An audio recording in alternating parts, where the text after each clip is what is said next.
And there's this new thing. Are you aware of this that Zoom does? Somebody comes in and says, "This meeting is being recorded." We lost Ellen. Yeah, he's switching over to his phone, I guess. Yeah. And so he'll be on. Do you want to just, in fact, do you want to chat a little bit while I go get some water? I forgot to put my water glass out because if I'm reading about consciousness, I'm going to get dry mouthed. So I'll be right back. And you talk among yourselves. I wish Pallavi was not in Germany, and Linda, I think you're also in Germany. I wish you were in Connecticut so you could come walk with us on Sunday and No, get some daylilies from Linda isn't in Libby. Germany. No, I'm UK in Northern Ireland. Yeah. But I saw in the group, like, you guys live so close together that you can meet for a walk. Yes. I think we're the next town over, right? Lori, you're in West Hartford, right? I'm in West Hartford and you're in That's Avon. cool. We're a Yeah. town away. Yeah. Wow. And Libby has a walkway. That one's a rail to trail, right? It was a railroad, or it's a No, canal trail? there is rail to trail close by, but there's this other loop that I take that's near a pond and stuff. It's kind of pretty, but either way, I mean, I do both. Yeah. So. I've just fallen more in love with nature this summer. Mm-hmm. I don't know if it's because we've had such a cold spring. We've had like 2 days ago or 3 days ago, it was 50 degrees, which I don't know the translation of Fahrenheit for you Europeans, but it's cold. I think it dropped down into the 40s even this past weekend. Did it? Yeah, it was pretty cold. Yeah. But it was the same here. Like, it's only warm since 2 days. It's the first time I'm wearing a dress today and don't need a big jacket anymore. Like, it was really cold. And now suddenly it's super warm and the lockdown lifted. And so now outside of my flat, it's like carnival, basically. Like, everybody's out and nobody's wearing masks anymore. It's like, oh, nothing happened. Yeah, crazy. Exactly. Yeah. We have short-term memories, don't we? Yeah, also I think like all the young people are really fed up with being imprisoned at home, not meeting anybody. They need to go date. Right. Yeah, it's wild seeing life again. It's like wildlife. And anyway, today we're 30 degrees warmer today. Oh, nice. So no wonder I got lost in nature. And I don't know. I saw dogs playing. It just sent me in heaven. They were so adorable. A big dog and a little dog, and two different people. They were friends or partners. I don't know, walking these dogs. The two dogs were like, but they were play fighting. You could tell that the tails were wagging. They were having a blast with that. Libby's familiar with dogs, aren't they? Yeah, our two dogs wrestle, and you think they're fighting, but they're playing. Yeah. Right. It's just like that. Yeah. And the two people started walking the dogs, and the little one was up on the two hind legs, hopping. Mm-hmm. And like they put their paws up on each other, and it's like they wrestle. It's kind of funny. I know. Yeah. That's just such a sweet part of life that is easy to forget about when we're up in our heads. So the consensus is, I'm going to read the pages in the missing link on consciousness, straight from the source being Sid Banks' experience of consciousness. All living creatures were given the power of mind, consciousness, and thought, which enables them to observe divine creation or form. Consciousness is the gift of awareness. Consciousness allows the recognition of form being the expression of thought. Somewhere in the innermost recesses of our consciousness lie the answers to the questions all mankind seeks. As our consciousness descends, we lose our feelings of love and understanding and experience a world of emptiness, bewilderment, and despair. Can anybody relate? And that's the expression of the feeling of our consciousness descending. As our consciousness ascends, we regain purity of thought and in turn regain our feelings of love and understanding. Sorry about that big noise. As our consciousness ascends, we regain purity of thought and in turn regain our feelings of love and understanding. So in my world, like when I have that experience, that feeling of love and understanding, I'm not in my head with a bunch of thinking going on. I'm not busy-minded. Do you get that too, Pallavi? You're shaking your head. It's like, Yeah, sure. isn't that interesting? I mean, doesn't that prove we all have that experience? To me, that proves that when we don't have a lot of thinking on our mind, we're gonna ascend. I think of it as dropping into a feeling of love and understanding. It's just automatic. It's like that's our default setting. That's where we're at when we're not crunching a lot of negativity. Like, do you hear all this noise happening? I think there's a lot of sorry about that. I think they're probably cutting the grass. That's what, yeah, they're cutting the grass. Maybe I'll stop for a minute and go and mute because it won't take them long and talk about what we just talked about. How's that sound?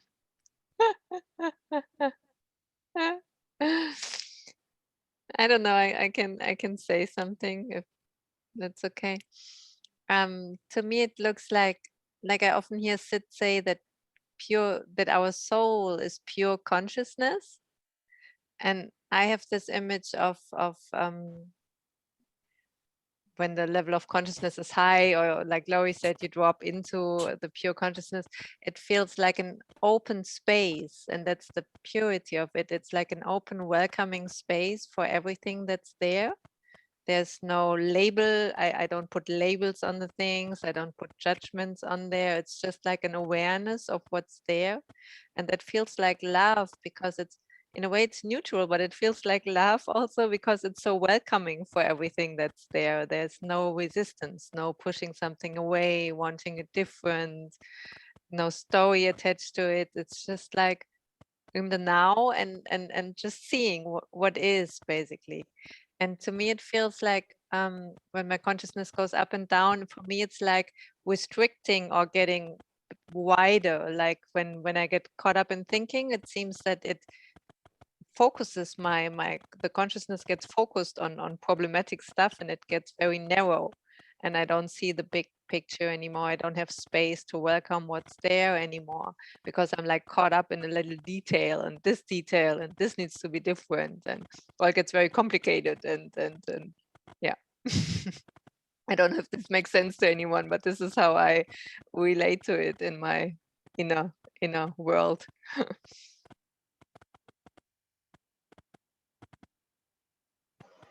Me too. What do the rest of you think? Alan, Libby, Lindy.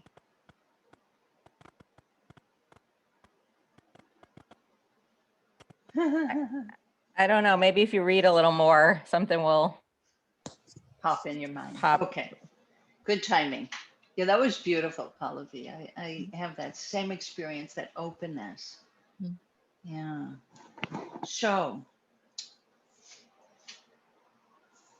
mental health lies within the consciousness of all human beings, but it is shrouded and held prisoner by our own erroneous thoughts.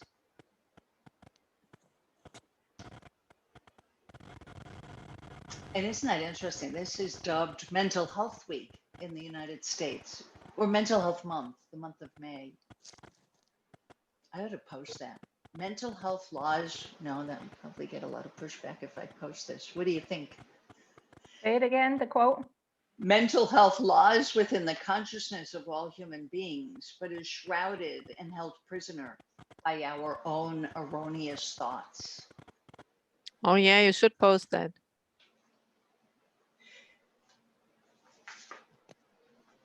Yeah. Isn't it interesting? I get this thought. Well, I can post that on my 3 principles page, but I couldn't post it on my, as the feed, the feed that goes out to everybody, because who knows? It would be like political warfare would get started, right? I'd probably get a lot of pushback. Yeah, and then you never know, like you said in the beginning, if one person hears something in it, Right. One person hears something. That's true. So, whether I have the courage to post it broadly is my own thinking. And the interesting thing is, once there was a quote, Alan's laughing about this, once there was a question posed for our mystery school, that Sid spoke of mind as divine mind. Does he also speak of divine consciousness and divine thought? So I think I'm posting it in mystery school. I didn't realize it went to my 3 principles therapy site. And I got like 25 responses, one of which was Dave Banks. And I dubbed it as, the title of Alan's book, Perfect Misfortune. Right? I mean, how perfect was that to get that much interaction? And it was a mistake on my part. So that's a good example of how our own thinking gets in our way. I like that. I dog-eared it. We'll see how courageous I am. This is why we must look past our contaminated thoughts to find the purity and wisdom that lies inside our own consciousness. Look past our contaminated thoughts to find the purity and wisdom that already lies inside our own consciousness. When the wise tell us to look within, they're directing us beyond intellectual analysis of personal thought to a higher order of knowledge called wisdom. When the wise tell us to look within, they're directing us beyond intellectual analysis of personal thought to a higher order of knowledge called wisdom. Wisdom is an innate intelligence. Everyone possesses deep within their souls before the contamination of the outer world of creation. Find the spiritual wisdom that will guide you through life from within. This is where you will find the feelings of love, understanding, and contentment. Find the spiritual wisdom that will guide you through life from within. I love that. That the deaf man cannot hear the sound of the crashing ocean waves, or the blind man cannot see the beauty of an autumn sky, does not mean the sea and the sky do not exist. So like the blind man, close your eyes. Like the deaf man, block your ears. Go inside and realize that which you seek has been there within you all along. This is when the blind will see and the deaf will hear. Wow. I love that. What do you guys think about that? What comes to you? This is a bit. Can you hear me? Okay. Yeah. Yes. So I had to change computers. I'm in the kitchen now, and that little view down below was my other computer when it finally decided to show a picture of my office. So I apologize for that. Oh, great. It's a tough day here in technology land. It's okay, Ellen. We love having you with us. Oh, That's brother. what counts. That's what, yeah, even I don't know how long I'm going to be here because this is a different part of the house and there's a lot of activity here. But I wanted to at least check in with you guys because I love this group so much. You know, I was thinking that the last thing I posted, where did I post it? On the chronic pain Yeah. Facebook page, I think. And thank you so much, Pallavi, for your comments. I've been really enjoyed those. Yeah. Uh, Nice. Can you share some of them with us? If what you Pallavi, go remember? ahead. What did you were talking about health and peace? I'm not quite sure if you're referring to something in particular right now, or what we talked about in the messages today, or from the group. Oh, just the messages. The messages today. I really enjoyed that Yeah. exchange. We were talking about the reality of having a chronic condition, the reality of that, and how we make it worse. And I think it was in response to something I've thought about in the past, about the fact that my ego is not my friend. Ah, yeah, you posted something about that in the group, right? Yeah. Yeah. I don't think I responded to that yet, but I wanted to. I just had a chaotic day too. Yeah, and I think that, you know, when it's hot here, right, and hot makes it difficult usually for people with MS. Mm. So my ego comes and goes and comes and goes and comes and goes. But one of the things that I have learned is that it's not my friend, even though it's compelling. Yeah. It's just not my friend. It was interesting to read that, because I was listening to a talk from Sid where he talks about this, how people say, yeah, but we need our egos, and Sid says, no, you really don't. And I really like that he makes it so clear, you know. And I what you said, Ellen, that it feels so compelling sometimes. I find that so interesting. I'm seeing that so often that I, like today, suddenly I was busy and I was at work and I came home and I got very angry, and I could feel this pull of going in there and really thinking about why I'm angry and what happened and what to do about it and so on.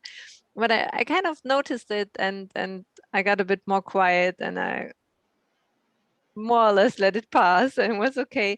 But I just often wonder why it's so compelling. You know, what's the compelling thing about it? Because it doesn't feel good. It doesn't matter if I'm worried about my symptoms or about something else. It never feels good. You know what I mean? Like sometimes I don't even understand why we tend to go in there so much. You know, it's so interesting, isn't it? That how do we even decide what doesn't feel good?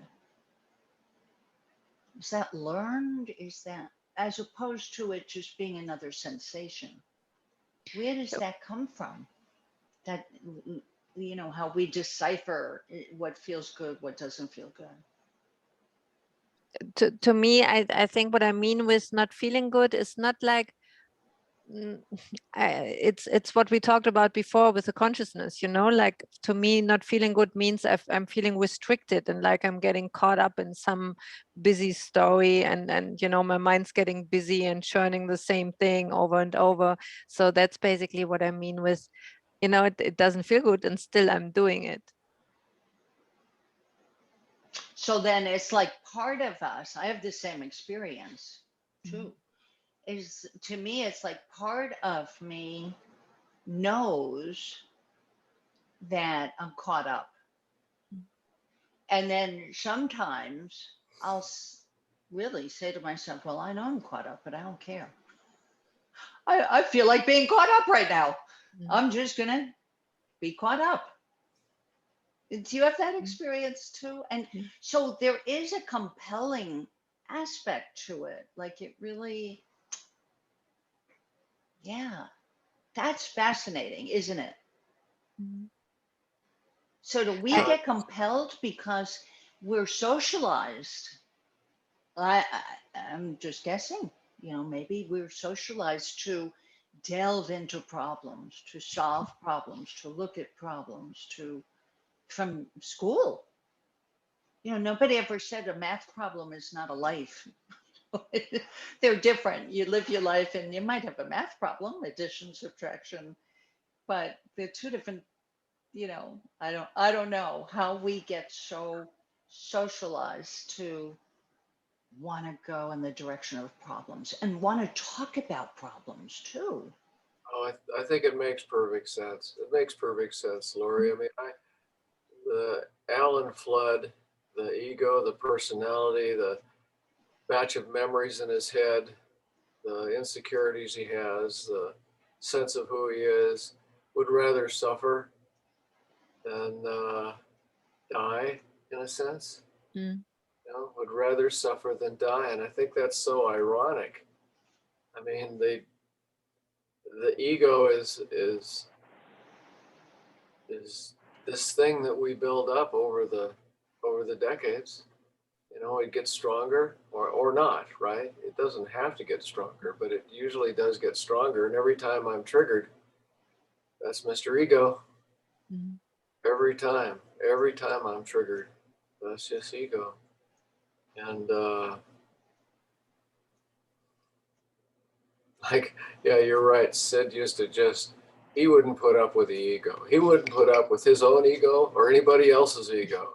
He said, it's just not worth it. And, but, you know, and he get caught up in his sometimes, you know. I mean, Right, exactly. It is also human, right? it is I so. love that line you said, Alan, that every time you feel bad, you know it's ego thinking. You know it's your ego. Every time. Every time. That is, you know, when you think about how powerful that is, that it's like true north. You know that. You know that. Like, here I am. I'm in this pea brain ego of mine, the little reptilian brain kind of thing. Here I am. But yet we still, at times, want to delve into it. But, you know, all of us on this call, I think we could all say that we all do it a lot less since, you know, and a lot less and a lot less and a lot less as time goes on, because we see more and more the one-to-one nature of it. If we feel bad, it's our ego. Yeah. It's going on in here. It's not what's happening out there. It's what we're thinking about what's going on out there.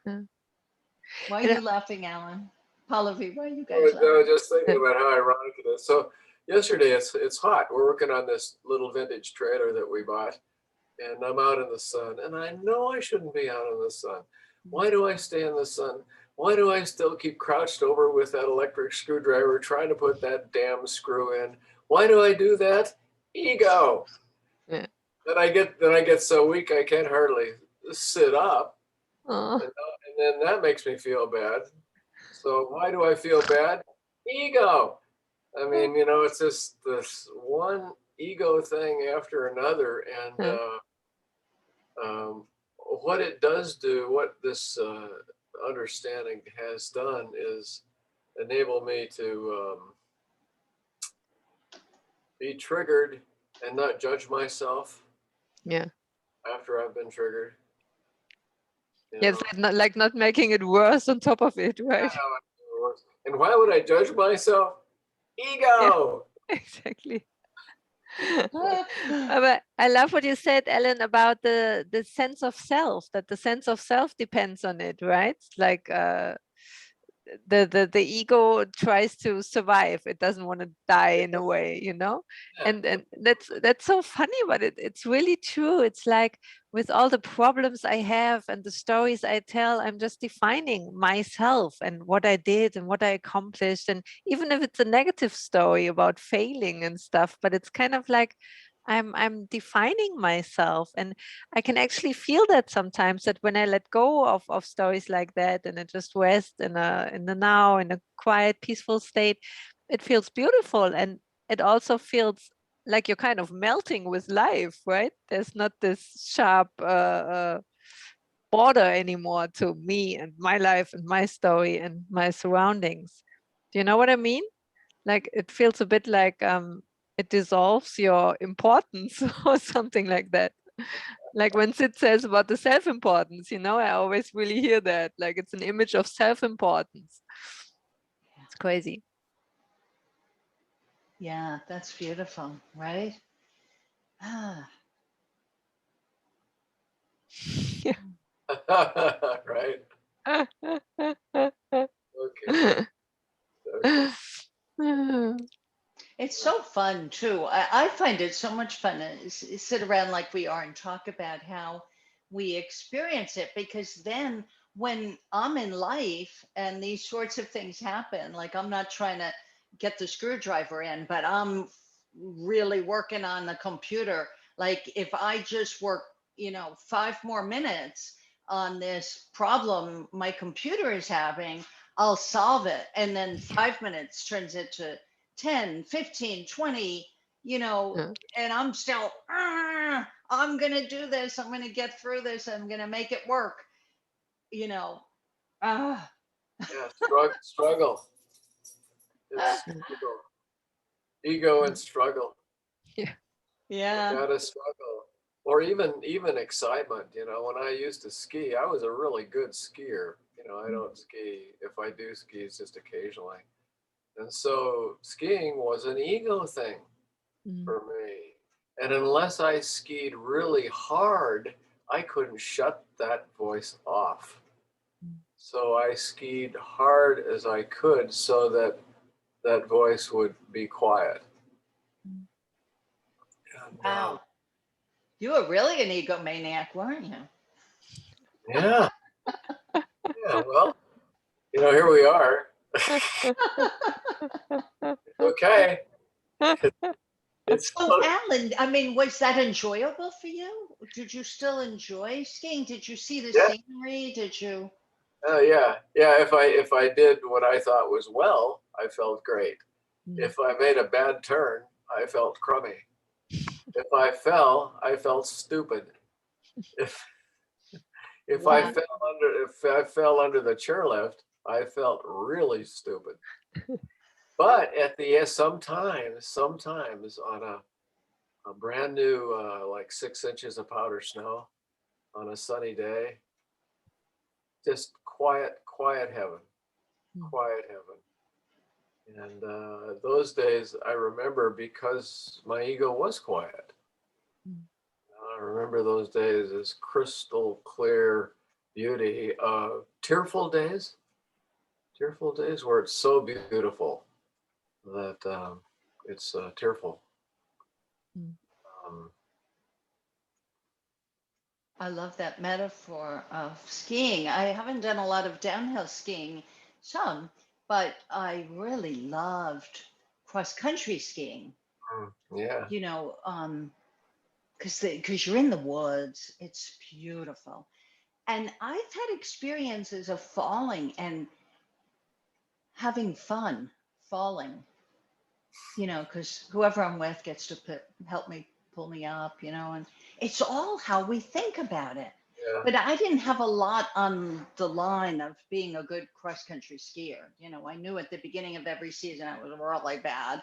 And if I got to go a few times, every time I'd be able to take the turns so much easier until, one season I was going every weekend. And at the end of the winter, I was taking turns. I felt like a sailboat. Like, I would be able to move my sail, my body being the sail, and I'd go in the direction I was pointing in. That to me was such a trip. It was so. I think anything you're good at, whether it's on the computer, whether it's skiing, it's a dance. Skiing was my dance, and I miss the dance. I miss the dance part of it. But it's okay. There's a to every season, right?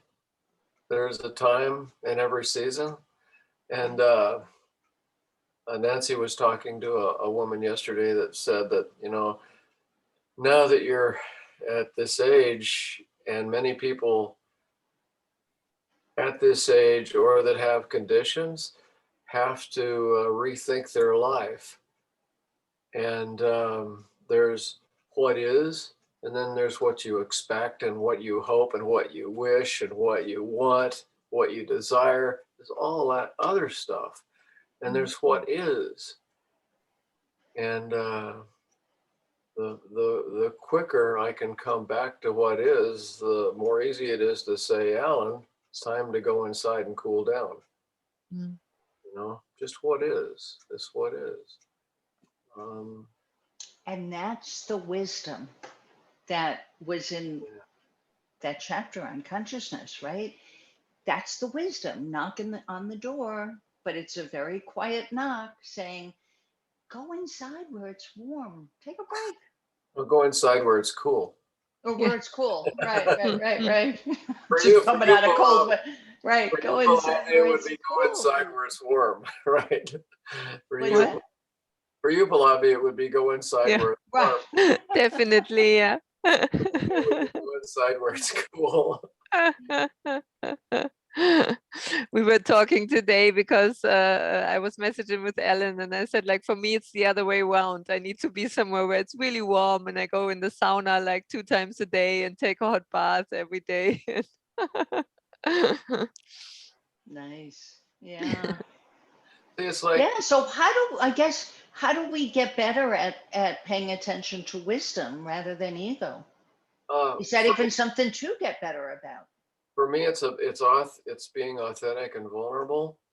Those two, like in these groups, in these little groups, when we're just talking, you know, our egos are not engaged in trying to look good or be clever or whatever, right? Whatever. Our egos aren't engaged and we're authentic and we're vulnerable and gentle with each other. Mm. And that's huge. This, you know, my ego is in there trying to get out, but it's Yeah. pretty quiet. Pretty quiet. Yeah. It does feel great when the ego's out of the way. Do you all find that your ego gets less and less activated the more you're in this discussion? I feel like I don't take it so seriously anymore. It's like it's easier to notice once you see this difference in the feeling. And I don't believe myself anymore that there are so many different problems that I have to solve. I see more, it feels like I see the pattern of it, like that it's always basically the same. Like Alan said, like the expectations and all the stuff that isn't, you know? And so it just becomes more obvious, I think. And then it still comes up and you still get maybe in a low mood or something, but I'm not so likely to go in there and stay there for longer periods of time.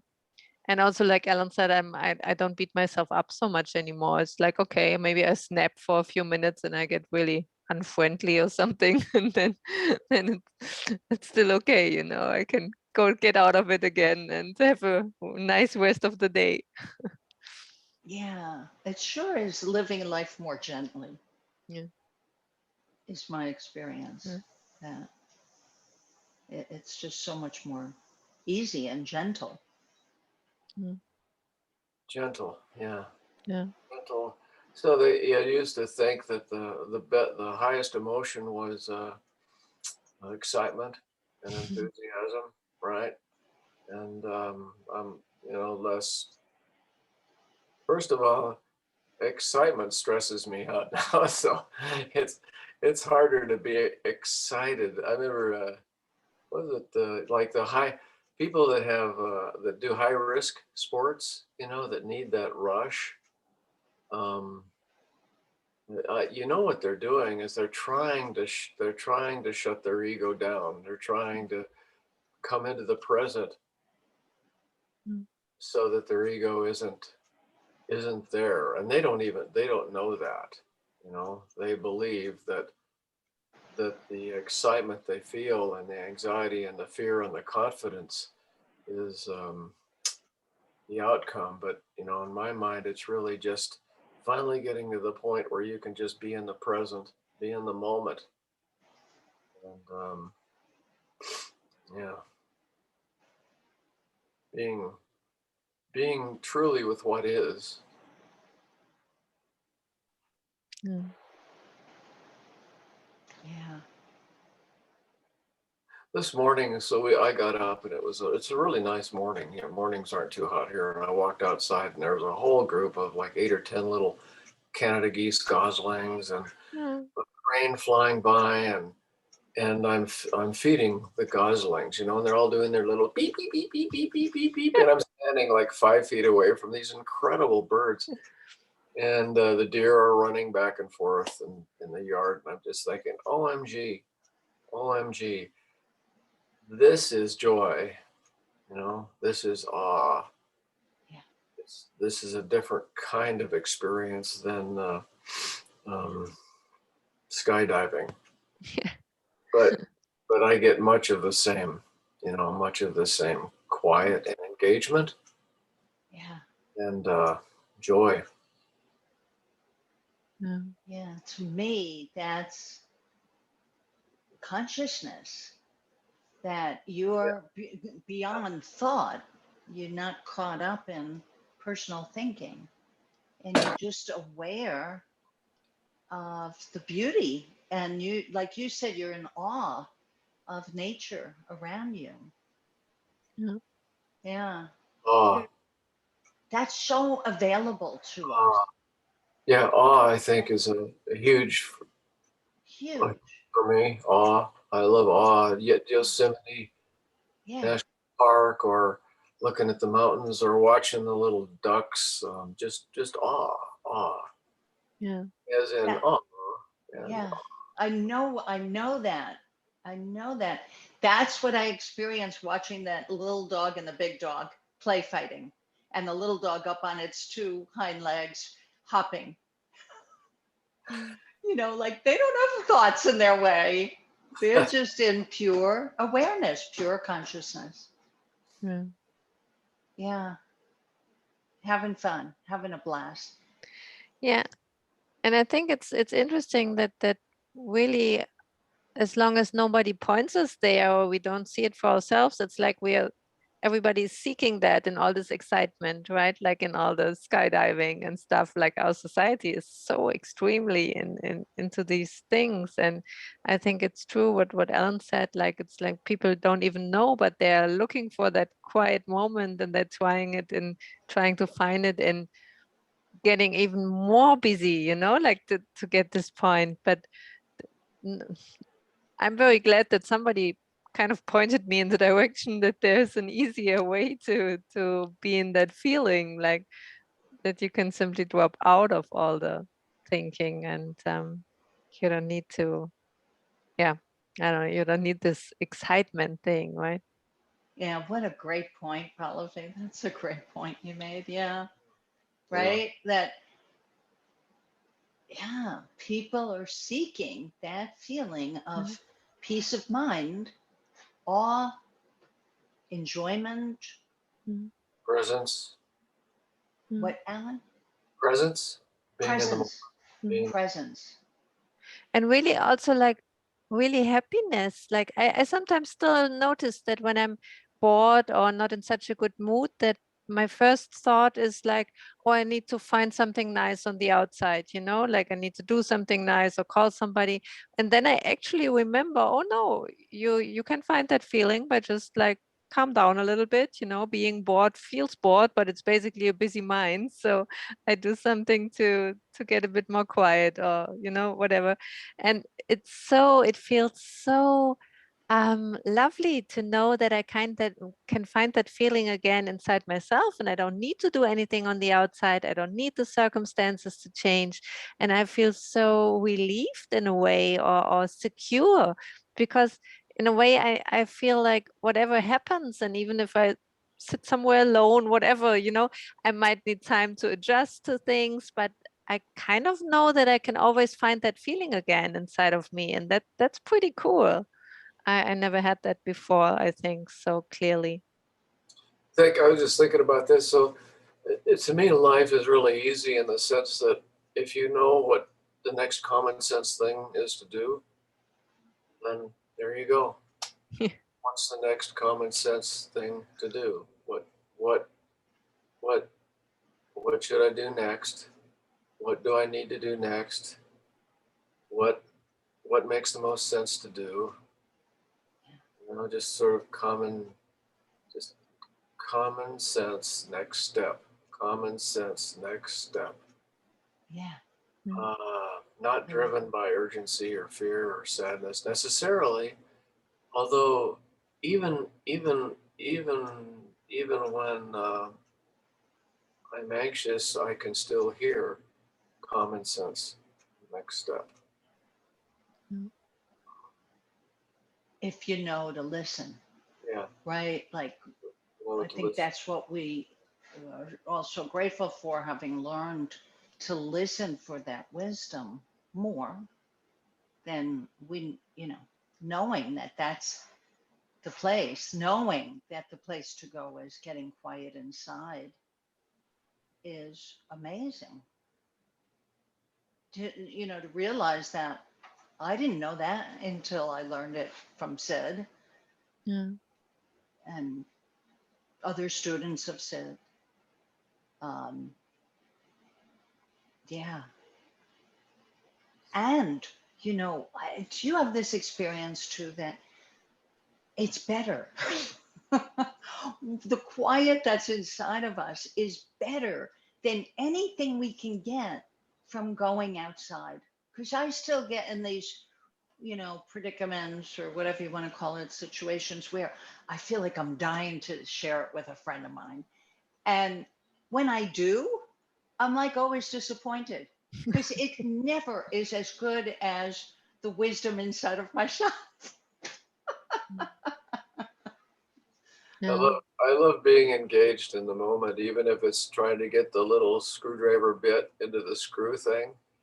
If I'm focused on, if I'm engaged in that and not thinking about the next job that I have to do or the next screw I have to put in or how hot it is, if I'm just engaged in that, to me, that's the same feeling as when I used to ski and I was just 10 feet in front of myself all the way down the hill, just 10 feet, totally engaged in the next bump or snow or whatever it was, totally engaged.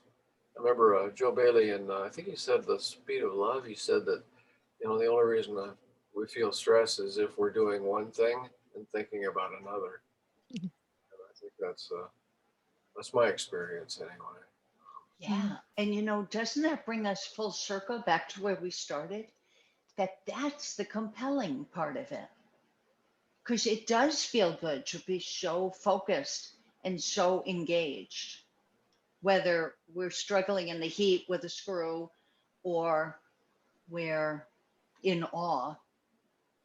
The trick is also using common sense, I think. That even though we're so focused and engaged, if it's too much already, we're getting heat stroke. It's time to go inside and get cooled off. So that's where, harmonizing. Is that what Sid meant when he said, when you harmonize big mind with little mind, that's like I don't know what the rest of his quote was, but to me, it's like, that's the gold ring. That's where we want to be. So to me, it's like the common sense on harmonizing that with loving where we are. Even on a difficult project, we're loving it because we're so focused. And I don't know. What do you think about that? I know we're running out of time, but I'm really intrigued. Oh, yeah. I don't even, when I'm trying to get that bit into that screw, I'm not thinking about the project. I don't care about the project. Right. The only thing I am interested in is that little bit and that little screw. And then while I'm doing that, it'll occur to me that I'm hot. Okay? It'll occur to me. the next common sense thing to do is get out of the damn heat, Alan. Right. So I don't think focus excludes common sense, but you're right about the balance piece, the harmonizing piece. Yeah, I think that's true that, yeah, focus, engagement doesn't exclude common sense. There's a better description of it. Yeah. Being engaged in the moment doesn't exclude the next step, common sense thing to do. Right. And you know, Alan, Yeah. listening to your description, I felt myself like slowing down. Isn't there like a slowing down in that where you're really engaged, but you're also hearing common sense simultaneously when you need it? Yeah. I think to me there's really a difference in being engaged in the moment in what you do, and what we talked about earlier, like being engaged in thinking about something that has nothing to do with what's going on right Oh, now, oh, you know, yeah. which is like being caught up in ego, and that might feel exciting sometimes or interesting, but it's totally different from just being, you know, engaged in what's going on right here. Ooh, that's true. That's true. If I'm engaged in my thinking, no fun, no joy, no awe. Oh, that's great. Well, Libby, what strikes you about this? I mean, I'm just listening. I think like hearing other people's experiences, like what you guys are talking about, and it's just a good reminder to, live in the moment and, don't get caught up in um, too much thinking, just bring it down a notch. And so now if I'm doing something, or if I'm, like upset about being late to visit my dad or whatever, I told Lori this story, but I try to just be patient and, not let this ego piece, get me into a bad mood, or, just try and bring it back to, don't ruin the moment, don't ruin the day, that kind of thing. So, but you guys talking about it it's a good reminder, because other people that have conversations with don't talk about this kind of stuff, So it's a good reminder to be in the group and hear it from, like-minded people and stuff. yeah, if I'm authentic and vulnerable and with my ego,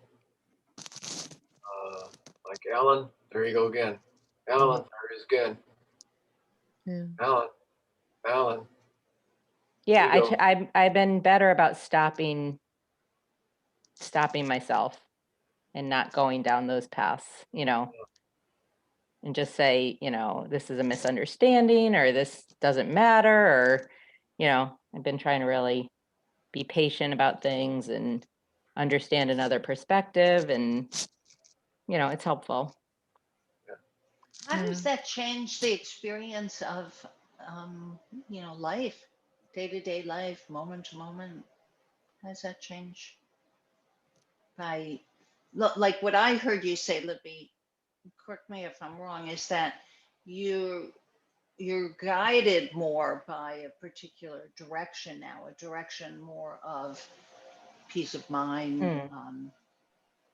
not getting, Yeah, just being more conscious, and I don't know if it's the same consciousness as you were talking about, but just being more aware of my mood, or, what I'm seeing happening around me. I might think of it differently. I don't know. yeah, yes, right on. How do you think you're thinking of it differently? I'm going to mute myself again.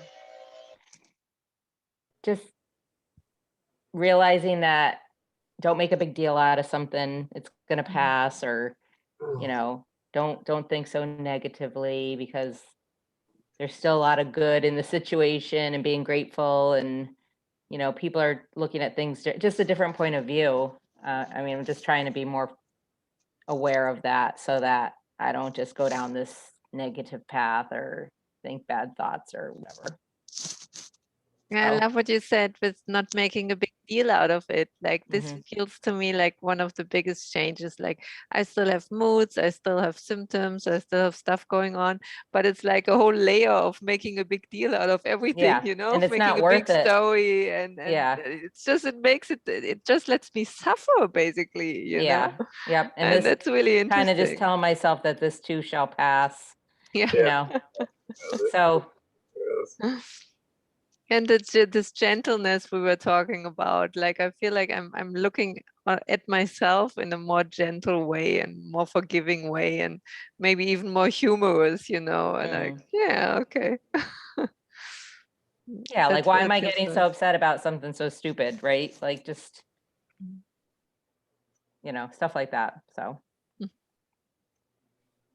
Yeah, that's beautiful. Yeah, because, I've really seen a big shift for you, mm, Libby. And, when we're in the middle of our own breakthroughs, we don't notice it so much. But boy, yeah.